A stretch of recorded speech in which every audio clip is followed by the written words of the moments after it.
Around 2012 or thereabouts, I began working with the team to develop programs focused on physician well-being within the healthcare system where I worked. As these were the days before chief wellness officers, the path forward wasn't very clear. As we pored over the literature and engaged in conversations with other leaders across the country, one name consistently surfaced as the starting point: Dr. Jo Shapiro and her groundbreaking work in peer support. We followed that advice, and the impact was quite profound. Her work didn't just influence our approach, it shaped a powerful foundation for the well-being of our physicians and staff. Today, I'm thrilled to finally have the opportunity to speak with Dr. Shapiro herself.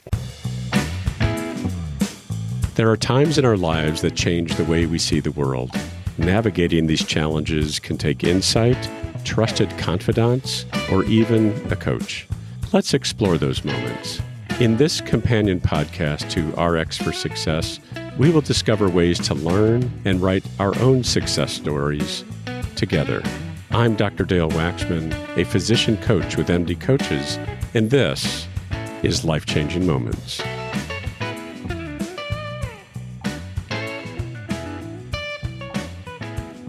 By way of introduction, Dr. Jo Shapiro is an associate professor of otolaryngology, head and neck surgery at Harvard Medical School, and the founder of the Center for Professionalism and Peer Support at Brigham and Women's Hospital.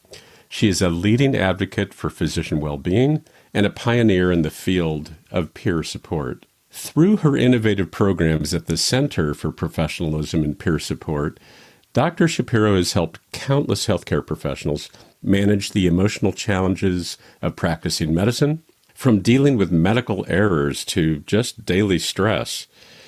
Her work has set a new standard for how healthcare organizations can foster resilience and psychological safety for their teams. Dr. Shapiro is also a passionate voice in addressing physician burnout, advocating for systemic changes that promote a healthier, more supportive environment for clinicians. We're honored to have her with us today to share her insights on creating a culture of well-being in healthcare. Dr. Shapiro, welcome to the Life-Changing Moments podcast.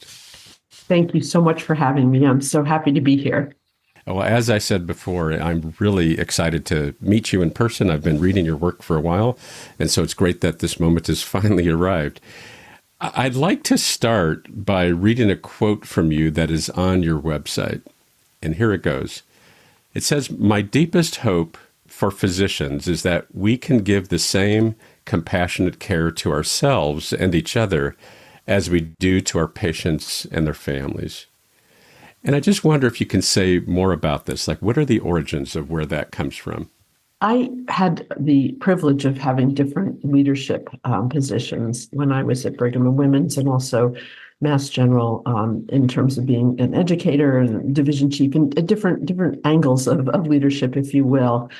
And I started to realize that there was such a gap in the way we were thinking about our work as these healthcare organizations. And I was seeing that gap at every place that I knew and have colleagues at. And that was that there was really no thought about what were the conditions under which those of us delivering the care, doing the education, et cetera, were living and working in, I should say. And I thought, this is really problematic, that I saw, I guess what I would say is a lot of suffering, across the country for physicians and other healthcare team members because of the work conditions, in a way, because of some of the culture that we have had in medicine. And I thought, you know what? It shouldn't be this way. We all carry so much compassion. Anybody who goes into healthcare, really has compassion at their core, I think. And we were able to, I think, hopefully show that and to our patients and their families, but not to ourselves and not to each other. I really felt like it was time to focus on that in a way that was deep and also really broad. This can't just be a little side thing. This has to be a change in how we think about those of us working in healthcare. What I heard you just say is that it's a lot of this came from your observations in the leadership positions. And I wonder if there's any stories from when you were in clinical practice and earlier in your career. Is there anything there or something about the milieu of the medical environment that also informed this? Certainly personal experience. I don't have like one big origin story for this work, but personal experience and how it was working as a surgeon and an educator, in an academic environment. But I don't think this is specific or peculiar to academics. I experienced, like we all have, different acute and chronic stressors, and I saw my colleagues experience these. I think many of them are inevitable because of the work we do. We're going to face some unique stressors in medicine, like adverse events and even errors. They're just unfortunately part of what we have to face. And then some of the stressors are really needless. They're put on us, if you will, by the systems in which we work. But the point being that I don't think you could ever call the kind of work that we all do in medicine that's stress-free.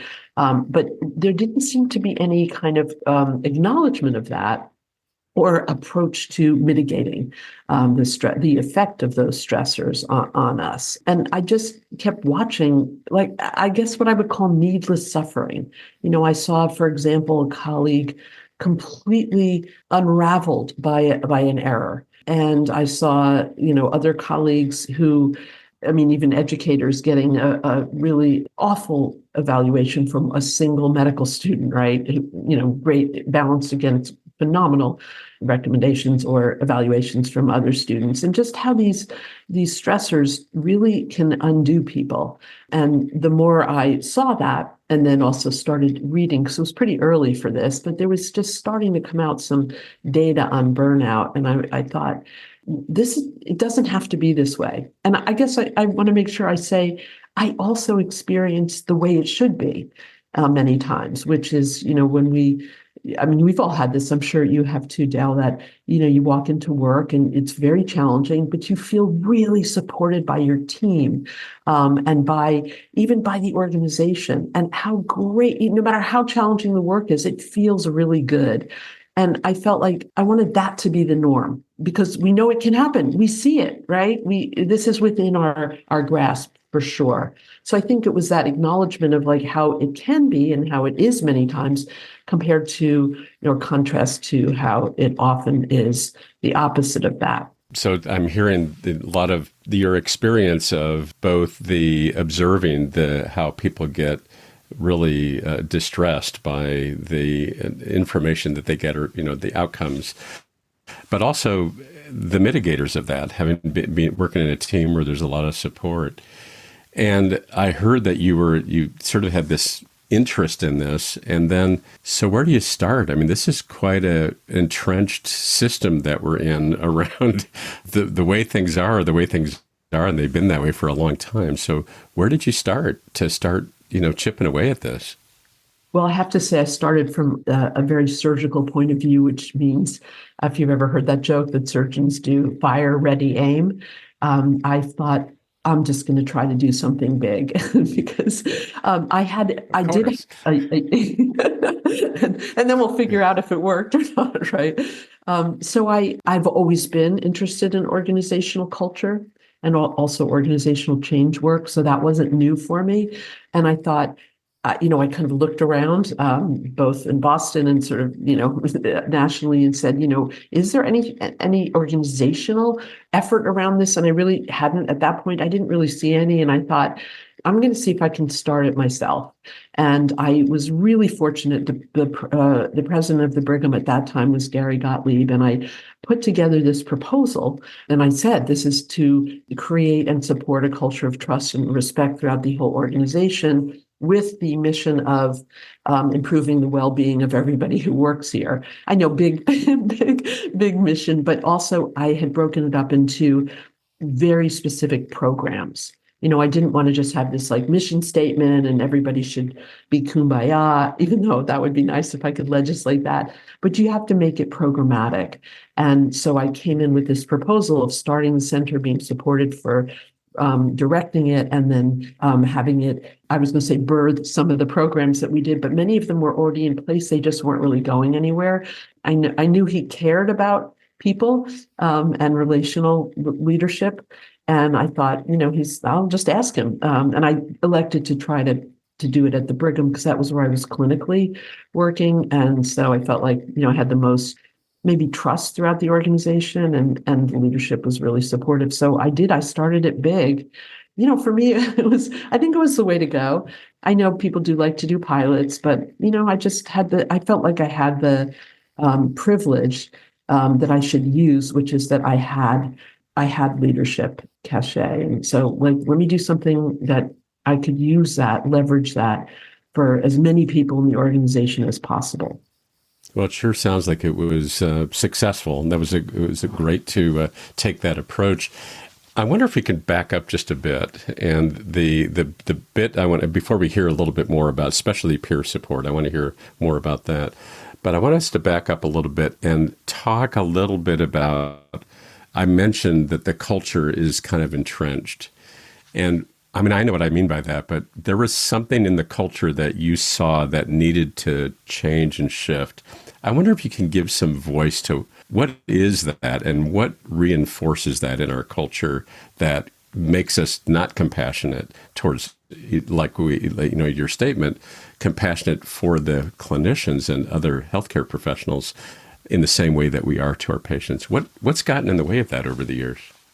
I think it's a really important question, Dale, and I think it's multifactorial. I mean, when I think about the programs that I've been involved in, some sort of are in the vein of peer support, like what are the support programs, and the others are on sort of tackling the culture of how we communicate, the psychological safety portion of the work that I do. They're obviously related, but they're not exactly the same. I love the question because one of the things that I always say if I'm teaching about this is if we don't look at why this culture has been so hard to change or, not even thought of as needing change, then when we go to try to change it, it will get in our way. As the status quo, if you look at organizational change work, the status quo is incredibly powerful. So I've really examined and helped, I think, us think together about why, for example, do we have a culture that would tolerate people being, humiliating each other or, being incredibly uncollegial, unsupportive? Why have we tolerated that for so long? And I literally go through what the things are because, again, it's not because anybody, 100 years ago said, let's create a really toxic culture and then support it. Just these things evolved. I would say if I had to summarize in that realm about psychological safety, that we had myths that didn't support behaving in a way that was compassionate with each other or, creating psychological safety. So, for example, a myth was, look, we're going to train residents to be really tough physicians.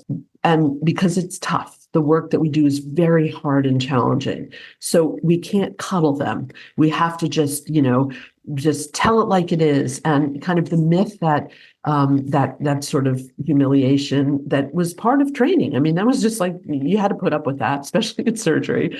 I honestly believe that that generation of surgeons, for example, really believed that being that way was helpful. So that's one example. And I think another one was that we overvalued technical and cognitive competence. Now, let me be clear, we can never have anything but that. That has to be the absolute, base of anything that we do.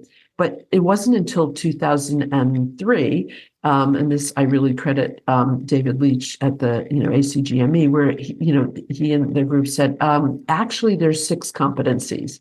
And they all count, and one can't trade off for the other. Well, they're very good technically, so they don't have to be professional, or the other way around. They're really nice, but they really don't know what they're doing, right? They're all required competencies, and they put it in writing, obviously. But it was the beginning of somebody saying or a group saying, this is what it takes to be a great clinician, not just technical or cognitive competence. So I think that was another issue was we didn't value these other things. And I think on the converse, we didn't realize how nefarious people behaving that way was.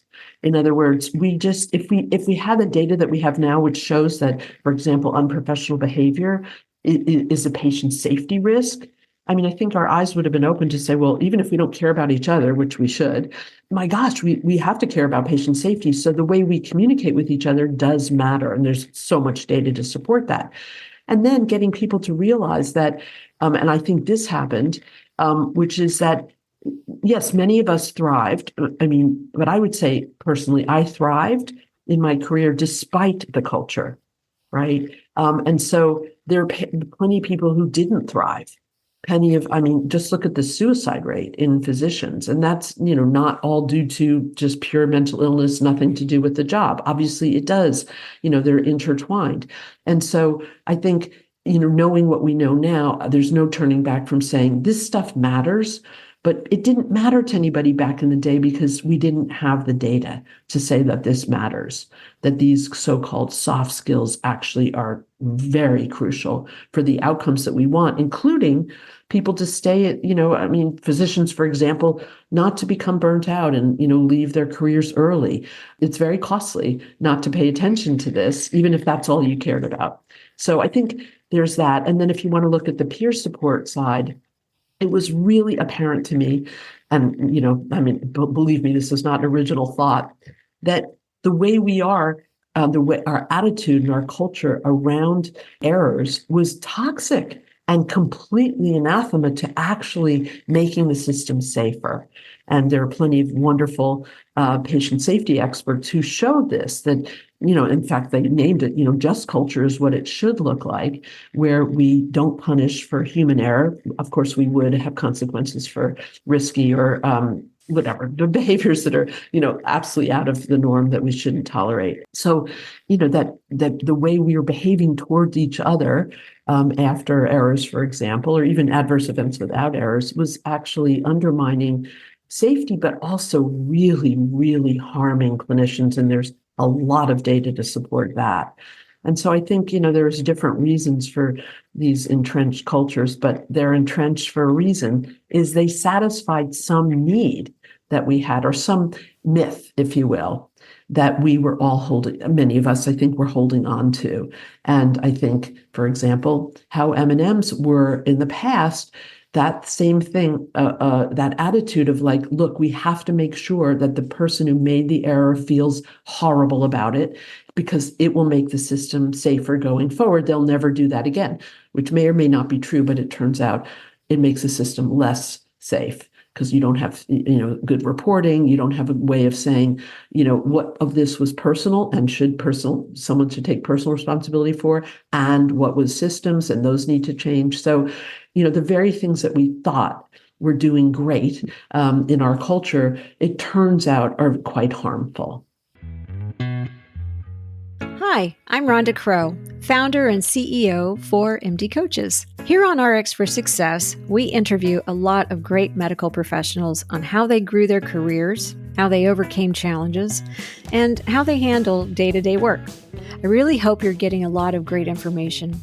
But if you're looking for an answer to a specific problem, management or administration challenge, or if you're feeling just a bit burnt out, like maybe you chose the wrong career, well, then there's a faster way to get the help you need.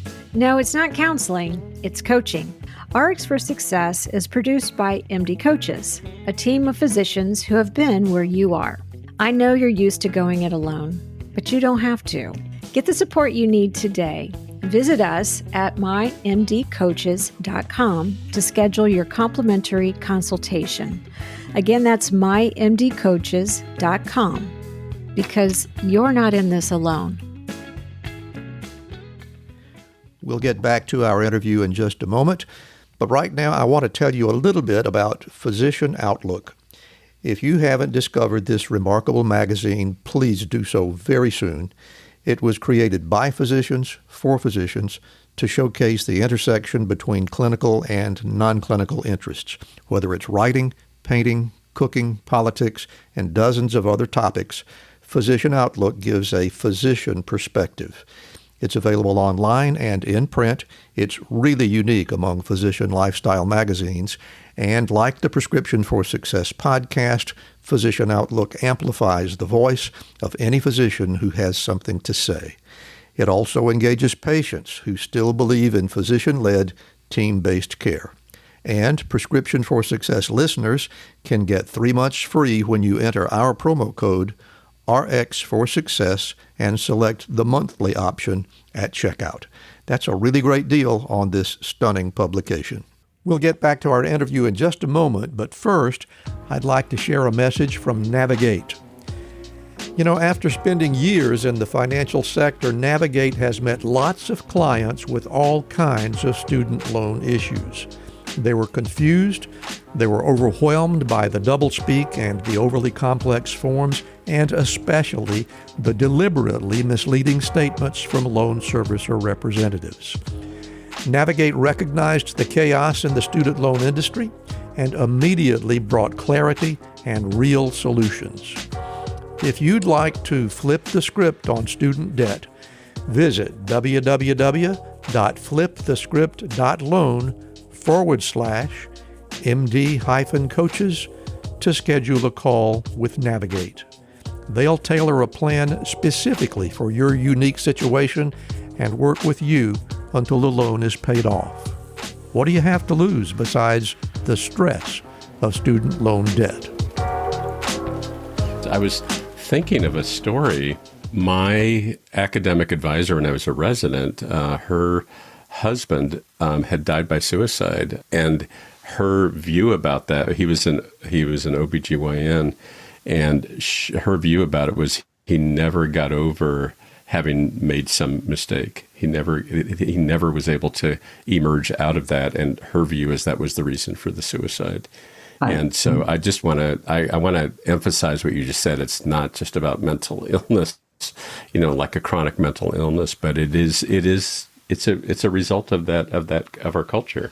Absolutely. And that, just pains me to hear, but I know that's true. And I've heard of other very specific examples of that being the case. And I think, it doesn't have to be this way. We can do better.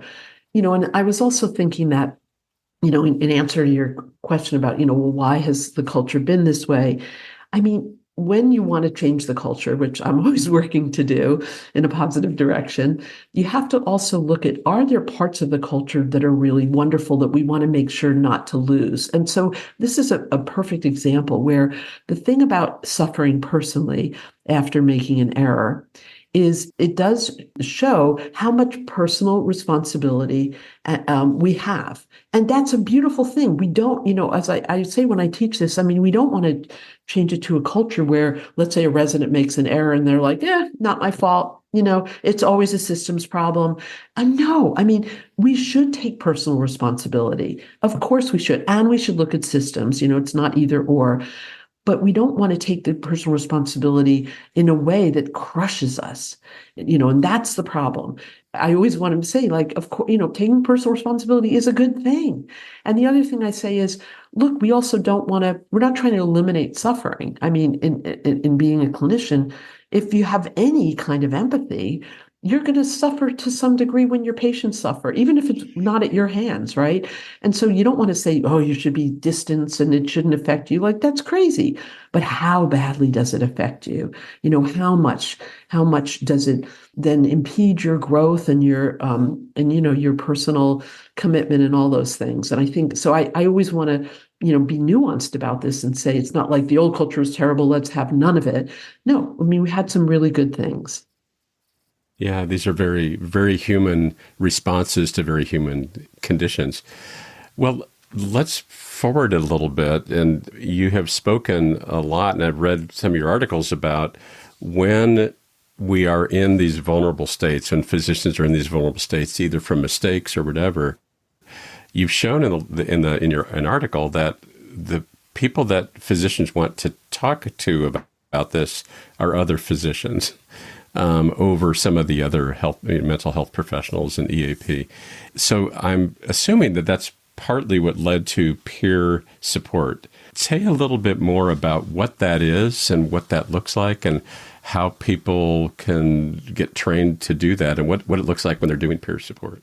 Yeah, so I think peer support, I think it's vital. It's not going to solve all of our well-being slash burnout problems, but it is a way in, if you will. And, the reason I wanted to and have wanted to spend this much time on that part, in addition to some other things that in terms of my career, is there's so many well-being programs and they're all important in different ways. My feeling was, especially at that time, but now going forward as well, is there are these moments that we are all going to have to face in our career. I don't care how great the system is, how great the electronic health record is, how whatever. It's part of our job. We're going to have to see very difficult outcomes for patients, even with wonderful care, because people suffer. I mean, bad things happen to patients. That's why they come to us. We're going to be involved in adverse events. Every one of us will at some point make an error. A high chance of also being named in litigation is another stressor. I think patient aggression is increasing. These are things that, they're going to be part of our world, even, when everything else seems just right. And I thought to leave our colleagues alone at those times is devastating. It just is devastating. There's plenty of data about this. For example, specifically what happens to clinicians after errors. And I say clinicians, it's other healthcare providers too, but I'm going to say physicians because it's the most well-studied. There's a really high chance of kind of a long-term negative outcome for the physician after errors. So I think if we're going to talk about well-being, and we should think of lots of different ways in, and I think this one is a crucial one because these are such painful moments that can last a career, and even as a story that you are really well aware of, can actually cause devastating outcomes, including depression, burnout, and even suicide. I've heard you also say something like that we need to be wrapping ourselves around each other and offering that support. I know there's probably some people that do this very well spontaneously, but there's others who would like to do it, but they don't know how to do it. So peer support look like when you go through training, if you will? First of all, let me state I'm biased. I'm biased for two reasons. One is I'm an educator. I mean, my way in is like if we just give people skills and tools, really, instead of lecturing them about stop doing this, don't do this, do that, to like, okay, well, it's hard to do that. Let's teach how to do it. And so I think I'm biased towards training. All right. And the second reason I'm biased is I actually do the training. So, take it with a grain of salt. So, sure. But the reason I committed to doing training is peer support, I believe, when it's done well, it has elements of how we are with patients, but also some elements that are not applicable to how we are with patients. That's one thing. And I'll tell you an example. Most of us, and I'm right in this group for sure, our attitudes towards, somebody's suffering, they have a problem. My first response is, I want to fix it, right? That's partly why I went into surgery. Let's get this thing out. And I will say, in family medicine, maybe there's a little less of that sort of, more willingness to sort of sit with suffering. But, mostly patients are coming to you. They want you to help make them better, right? And so that fix it, which is great. It's great. It serves us really well with, most of our patient encounters, is absolutely does not work well at all for sitting with providing support to a colleague because, bad news, and I say this to all groups that I'm training to be peer supporters, you can't fix your colleague's pain. So there's that difference. The other difference, a big difference between formal peer support and that, either informal or other kinds of support we think of, and especially to behavioral health, psychology, psychiatry, is I teach skills to people to show them how to actually not just empathically listen, to how to ask questions and how to help people start to strategize to move forward. Right. So it's more interventionalist, if you will, than you would think of as a purely listening in like, oh, that sounds terrible, which is all good. Like that. Of course, there is empathic listening and peer support, but there's also a lot of normalizing like, yeah, I hear you. I remember feeling that way. Or, you know what? Most of us have experienced what you're experiencing now, and it's awful, right? Much more specific and interventionalist. Asking very specific questions, helping, like, have you, is this keeping you up at night? And then even giving techniques for people to start to do less rumination. So it, interestingly, a balance between different ways we have of being in the world when someone's suffering, but it's putting them together in a way that's quite unique. And so, I'm biased towards, I think even the best clinicians could use training in how to be a peer supporter, because the best clinicians are often just super empathic and very relational, but also afraid to say, hey, let's think about, for you, like, how can we talk about healing now?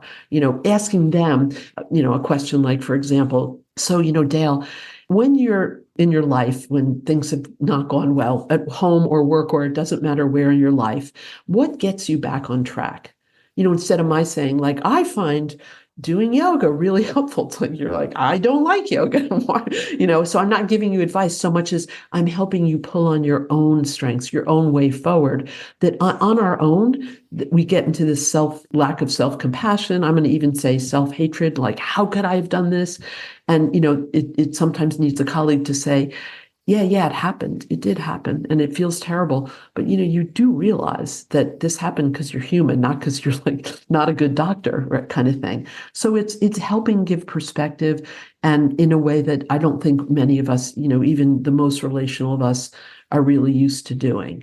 And as I say to people who I'm training to be peer supporters, do try this at home. I think any parent knows, when your kid comes to you and, emotional turmoil, just going like, well, let's strategize here and let me tell you what to do. Like, that's not necessarily what they need, right? And so, and you as a coach, I mean, a lot of what I teach is coaching, our coaching techniques. I'm not a coach, but people who are coaches say, who've been trained by, they go, oh yeah, this has a lot of the same coaching principles. The big difference between coaching and peer support is coaching is a longitudinal relationship. Peer support is a once or twice off. And there are a lot of reasons for that. One of which is we're training frontline clinicians. I mean, you might just, they're not trained to have a longitudinal relationship. They don't have the bandwidth to do it, even if they were trained. And people like you know how to do this longitudinally. This is really sitting with somebody who's suffering, and and getting them to start to think about the way forward, which may include coaching. It may include therapy even. It may be like, that's enough, but it's a way of making sure people aren't isolated. Because somebody who dies by suicide, I think, and I'm stepping out of my comfort zone because I'm not a psychiatrist, I think by definition, they've isolated themselves or been isolated, and they don't see a way forward. And I think what we're trying to do is be very proactive when we see these acute or chronic stressors and say, you're not alone. I have been there. Or, this is a normal reaction to anybody who cares. You're hurting because you care, not because you're deficient. So those are the kinds of things that I weave into peer support training. That's awesome. There's so many follow-up thoughts that I have and questions, but I wanted to underline something that you said. There's a part of some healthcare system cultures of the cup of coffee conversation, which I think is the, hey, how you doing, which is purely a listening, hey, how you doing? There's somebody else here who cares about how you're doing. But it is it's not really oriented around what are your steps forward. And I also share your bias about training, because I will just tell you, as a coach who coaches predominantly physicians, it's not always easy to withhold giving advice. It's very difficult to do that. Very difficult because, I've been there and here's what I did. Isn't really always, not usually helpful for the person who's experiencing something perhaps differently than you did. And so, but it's a pull because we have been there. As physician coaches, when we listen to other physicians, like, oh, well, I remember what I did to get out of that. Well, that's not really what we do in coaching. We're really there to ask them to look at their own resourcefulness to move themselves forward. So I agree with you around the training. And I also want to acknowledge all the people who have not been trained yet by you and others who do have that compassionate drive to reach out and want to be helpful. I want to acknowledge them and to hopefully encourage them to be looking at what they can do to train to take the next steps as well. No, that's great. I love that. And I think, I think one thing, if you had to say like, well, what would I tell a group of people who I wasn't doing, formal training for, but, what I would say is like, if you wanted to just on your own start maybe improving or modifying the way you already do informal support, it would be to really key in on what stressor they're dealing with, like what exactly is bothering them about the error, or it might not be an error. It could be, somebody treated them poorly, but find out what about that event or circumstance, if it's a chronic stressor, what's their interpretation of what's upsetting them. And I think this is just a human thing to do, is that we all tend to make assumptions like, oh, they're probably upset about this because X, Y, or Z, because that's what I would be upset about, is, being very open to, I look at it kind of improv. It's really got to really respond to who's sitting in front of you, as you know, in coaching. And it's more just trying to figure out, well, what about the event or the circumstance is really upsetting them? And then asking them questions around that, like, okay, so it sounds like, I'll just give you an example. Like sometimes if I'm doing peer support for somebody who feels they've, made an error, I'll say, so what, like right now, what is it that's, upsetting to you about this? And sometimes I've had people say, I just don't know how to talk to the family. Then my next question would be like, oh, yeah, that is really hard. Do you know anybody in your organization who could help you think about that approach? How to have that conversation, because there should be someone in your organization who will help you do that. That's a specific example where I'm trying to get them to use. I'm an expert in disclosure coaching, but I'm not going to coach them in how to do it. That's not my job as a peer supporter, right? And so, but I know there are people, most organizations, who can actually help people think about that, and that they're not alone. We all find this incredibly difficult. So that's just an example of make no assumptions, and ask lots of questions, and then help them literally strategize with what's actually happening, whether it's the rumination, like how would you strategize for that, or things that you usually do to get you out of that, those sorts of things. That is one where I sometimes will throw out a mindfulness technique saying like, look, I'm not saying this will help you, but it has helped me and some of my colleagues if I'm ever ruminating. And I just teach them like 30 seconds worth. You'd be, appalled, because it's a quick instruction sort of on how to recognize that you are ruminating, smile at yourself and say, that's what we do. We're naturally going to go to the bad stuff, and then draw your attention to something else like your breathing. And you'll keep doing that, but the more you sort of gently get yourself back to some other thing, it can help with the rumination. So it's not like I won't even say, hey, I'm going to throw this out there. That's probably the most direct I am about throwing something out to somebody, but I do it in a very light touch, if you will, because I don't want to say this is the way to go. You have to do this, or I've done it and it's perfect, or anything like that. Well, here's what I'm thinking right now. I'm thinking that there are people listening to this podcast who have heard what you just said and are, number one, wishing they had had some sort of peer support for some of the things that they've gone through, but also recognizing that there is some efforts to creating this space for people to really grow compassion and be there for each other. But you've just given permission to listeners to be vulnerable, and given permission to listeners to be human and recognize that we all go through all of this. And we're not sharing it with each other very much yet, but guessing that people are already benefiting from just what you're saying. So I really want to say I appreciate that. And I also want to say, just to kind of move us slightly, vulnerability is a piece that's important to you. And I wonder, in addition to peer support, as healthcare is, it's a ever-changing landscape. It's more and more challenging. You have put some energy into this thought of creating a culture of well-being. And I wonder what else besides peer support do you see are key elements for us to be focused on, to be really amplifying that, emphasizing that?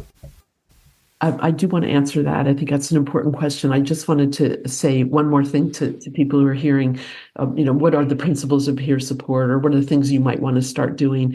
One thing I say to the group, whenever I'm training a group of peer supporters, is, look, I'm going to give you a lot of tools that I think are helpful. But if you forget everything that I teach you, everything you learned today, and you remember to bring your loving presence to your colleague, that really is the key. Again, we can refine it. I can make it better, maybe more impactful, but the chance of you're harming someone, even if you did do a little bit of the fixing thing, it's not going to hurt anybody. It just isn't. It's not the most impactful, but not to worry about causing harm or doing it perfectly. Nobody I know can do anything perfectly, really. And so just to give yourself permission, yes, to be vulnerable, and also to reach out and to say, I want to be here for you. Is that something you'd like? Be okay if they don't want it, but also sometimes just reaching out to someone saying, like, I heard there was a thing that happened, or I noticed that you're stressed, or whatever.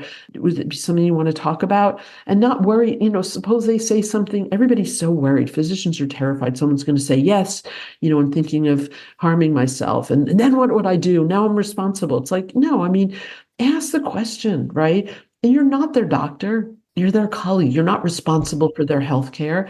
You may have that beautiful moment and chance to actually get them connected with someone who's a professional who can help them with depression or whatever it is. So, don't be afraid to ask if somebody would want to sit and talk, and don't be afraid to do that, to actually sit and talk with someone, because your loving presence, we don't do that often, and not because we're bad people, but we just don't have the setup, right? We don't have the culture. We don't have the setup.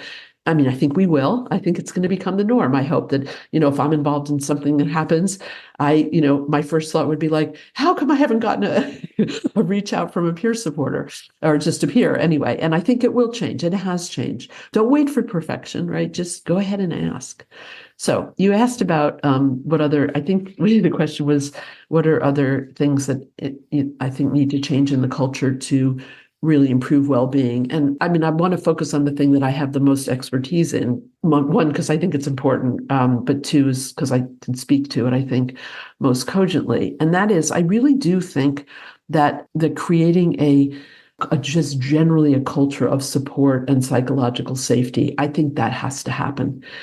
There's a lot of evidence that anywhere, but in our workplace, in medicine in particular, where that culture reigns, people do better. They take better care of patients, and they also feel better. It supports really good work.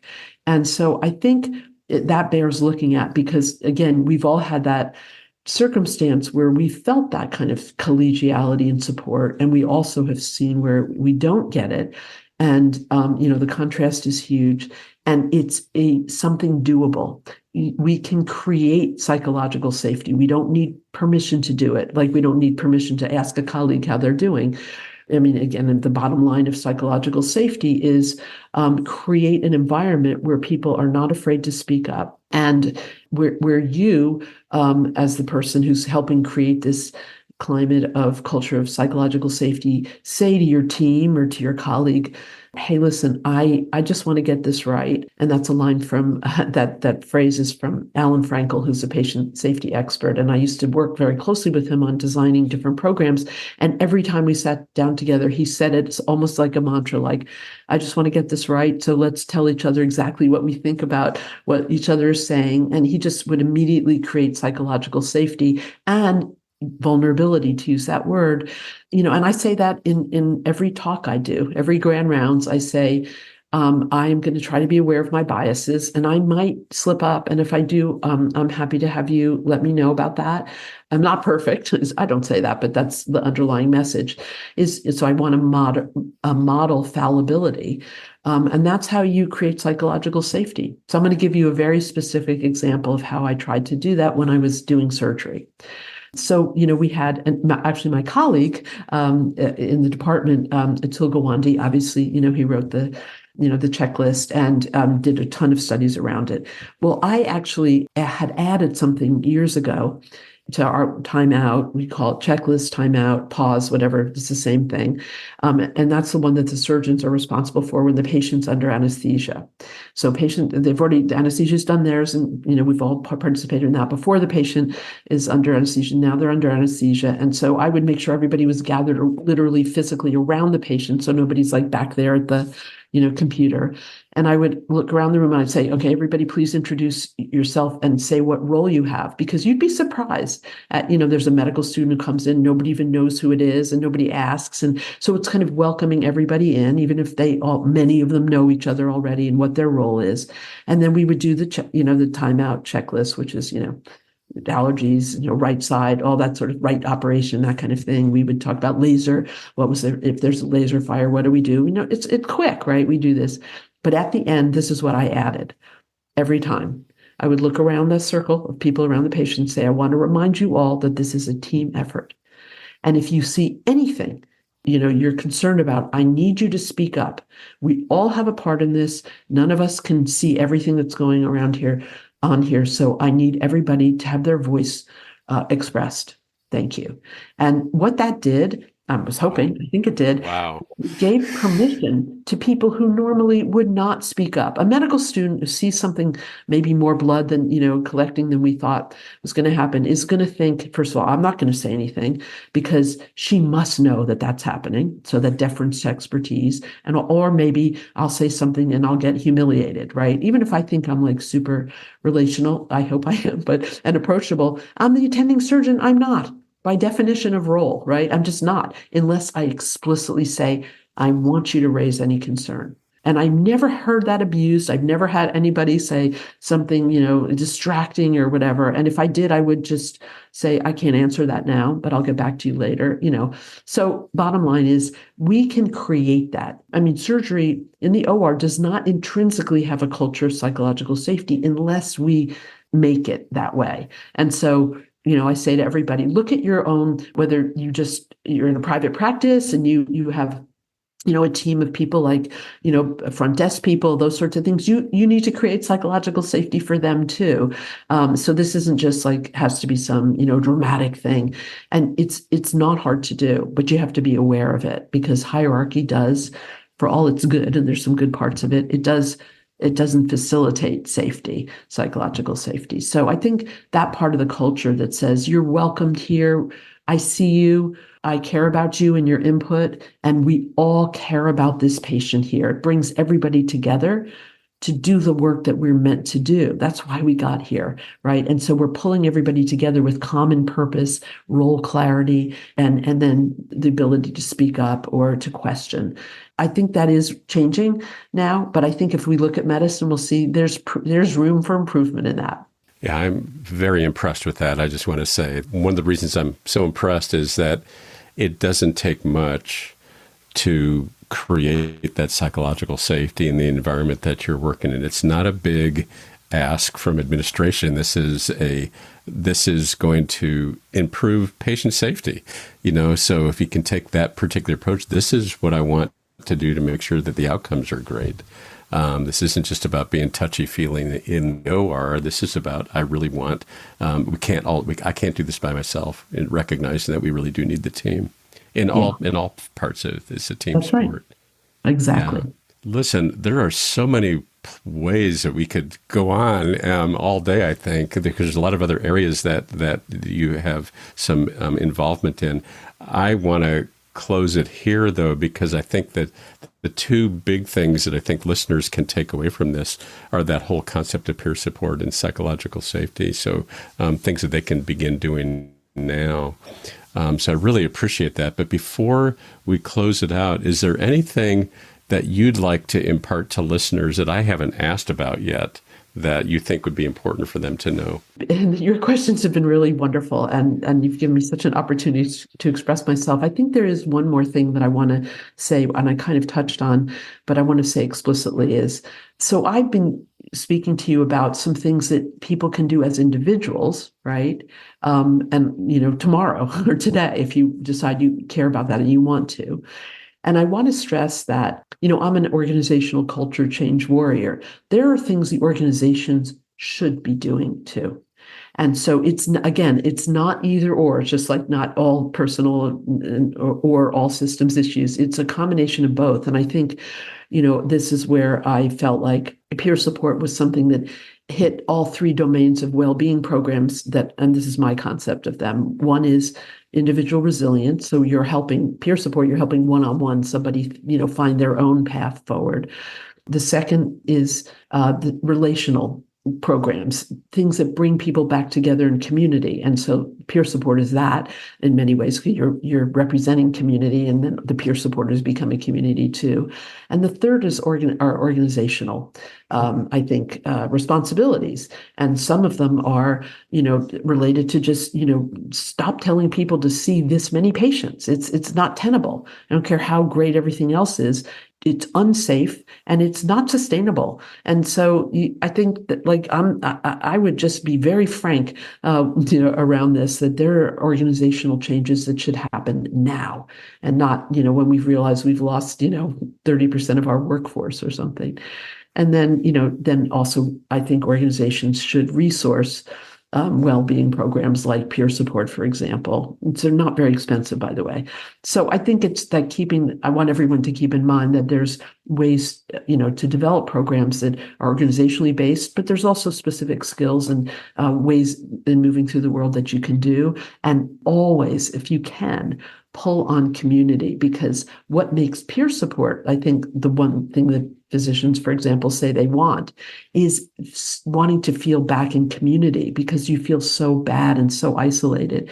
And I think, anything that you can do to feel part of a community, it doesn't have to be a peer support program. I'm not saying at all. It can be, and their well-being initiatives that really pull on that, because medicine is isolating in its own way. We're just busy, and we don't even get to have lunch together anymore, all those things. So I like to think as broadly as possible. So I want to leave people with this idea that there's many ways to improve well-being. I really appreciate your bringing that forward. I was planning to ask you lots more about that, but in the interest of time, but I'm really glad you did that. You tied that up very succinctly, which is there are a lot of organizational things, and that is part of the responsibility of all of healthcare, is to look at the very many different levels where we can make interventions. So thank you for that. Before we go, if listeners want to get hold of you, how do they do that? Well, I think the best place is just my email, which is jshapiro@mgh.harvard.edu. Great. Wonderful. And I know that there's also a website, and if it's okay with you, we'll put that into our program notes. Oh, thank you. As well. That's great. My Alicia Agard helped me with that, so I'm going to give her full credit. That's awesome. It's a great website. There's a lot of resources on there, which I'll share for listeners to take a look at as well. So, well, Dr. Joe Shapiro, thank you so much for not just taking the time for this podcast, but all of the contributions you've made, not just for the well-being and health of the healthcare professionals, but really, in essence, for the patients that they serve as well. So thank you once again for being here. Thank you for having me, and also for the work that you do, because it's really, really important. So I appreciate being here. Thank you for tuning in to Life Changing Moments. If you enjoyed this episode, please be sure to rate us 5 stars and leave a review. Doing so helps our podcast reach more listeners. Have something to share? We'd love to hear your thoughts. Visit the MD Coaches community on Facebook groups. This dynamic virtual space is a place to continue discussion about life-changing moments and perhaps share some life-changing moments of your own. Join the conversation today.